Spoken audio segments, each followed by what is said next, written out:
Il se pose un problème concernant le comportement des personnes, c'est celui de la nature et de la culture. On veut nous faire croire que tous les comportements sont de l'ordre de la culture et que l'environnement joue un rôle majeur. Et moi, je ne suis pas d'accord avec cela. Je pense qu'il y a des comportements qui sont instinctifs, qui sont héréditaires, si on peut dire, qui ne sont pas liés à une quelconque influence de l'environnement, de l'entourage. Alors ce serait à démontrer, mais dans les deux sens. Par exemple, je viens d'écouter une émission sur Grand Bien vous fasse. Eh bien, toutes les personnes qui ont parlé ont dit moi je.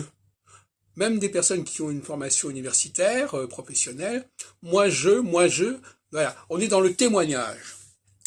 Et ce tropisme vers le témoignage, le fait de croire que parce qu'on va parler de ce qu'on a vécu, c'est plus vrai que si on parle de choses plus générales, c'est quelque chose qui est presque inhérent à la nature féminine. Et à ce sujet, je voudrais dire que la somme des témoignages personnels ne correspond pas à l'étude d'un phénomène global. On croit que c'est parce que c'est ça les sondages d'opinion. Les sondages d'opinion, c'est on additionne des millions de témoignages personnels, on dit voilà la situation. Non, la situation ne se réduit pas en aucune façon à la somme des témoignages personnels. Elle exige aussi un regard global.